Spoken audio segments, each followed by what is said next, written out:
नमस्कार, हिमाचल समाचारों के इस खास बुलेटिन में आपका स्वागत है और मैं हूं मंजीत सहगल। आज के बुलेटिन में हम बात करेंगे पर्यटन और कोरोना वायरस संक्रमण की। एक तरफ जहां राज्य में कोरोना वायरस संक्रमण तेजी से फैल रहा है, वहीं पर्यटक भी बड़ी संख्या में राज्य के कई पर्यटन स्थलों पर पहुंच रहे हैं, जिससे आम लोगों और सरकार की चिंताएं बढ़ गई हैं। राज्य सरकार ने साफ कर दिया है कि वह पर्यटकों को कोविड-19 नेगेटिव रिपोर्ट लाने के लिए नहीं कहेगी, क्योंकि इससे पर्यटन उद्योग पर विपरीत असर पड़ सकता है। ऐसी स्थिति में राज्य में बेरोक टोक पर्यटक पहुंच रहे हैं।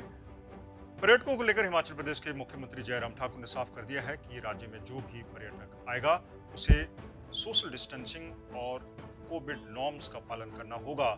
हालांकि सरकार किसी भी पर्यटक से कोविड-19 की नेगेटिव रिपोर्ट नहीं मांगेगी।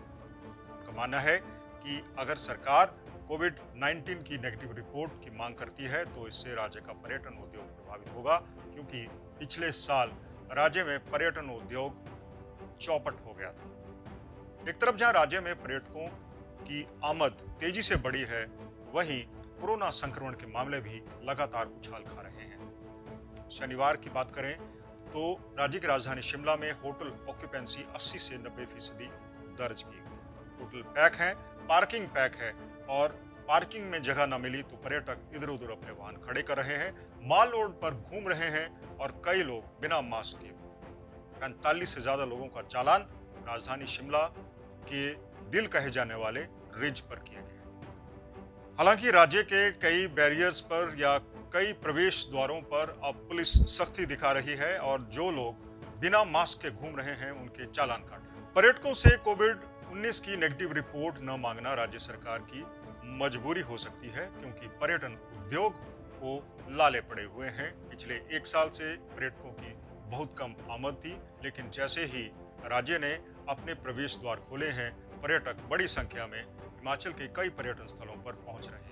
लेकिन इसका साइड इफेक्ट भी बहुत जल्द ही देखने को मिल सकता है, क्योंकि राज्य में जिस गति से कोविड-19 के मामलों में उछाल आ रहा है, उसके लिए काफी हद तक पर्यटकों को भी जिम्मेवार माना जा रहा है। खासकर कुछ पर्यटक कई प्रांतों से पहुंच रहे हैं, जहां पर या तो कोरोना वायरस के हॉटस्पॉट्स हैं या फिर जहां कोरोना वायरस संक्रमण तेजी से बढ़ रहा है। सरकार पर्यटन उद्यमियों के दबाव के नीचे काम कर रही है। पिछले एक साल से पर्यटन उद्योग को काफी धक्का पहुंचा है और कई होटल बंदी की कगार पर है। सरकार की मजबूरी है, लेकिन आम आदमी डरा हुआ है। एक तरफ कोरोना वायरस संक्रमण तेजी से फैल रहा है, वहीं दूसरे राज्यों से आने वाले मेहमान सरकार और स्थानीय लोगों की मुश्किल बढ़ा रहे हैं। इसकी कोई गारंटी नहीं है कि हिमाचल प्रदेश में आने वाले हफ्ते 10 दिनों में कोरोना वायरस संक्रमण के मामले और उछाल नहीं खाएंगे। मामले तेजी से बढ़ रहे हैं, राज्य सरकार को स्कूल कॉलेज बंद करने पड़े हैं और हो सकता है भविष्य में और ज्यादा कड़े कदम उठाने पड़े। ये था आज का बुलेटिन। हमने आज बात की पर्यटन उद्योग, सरकार की मजबूरियां और राज्य में उछाल खा रहे कोरोना वायरस संक्रमण के आंकड़ों की। आपको हमारा एनालिसिस, हमारा बुलेटिन कैसा लगा, हमें जरूर बताइएगा। आपके सुझावों का इंतजार रहेगा।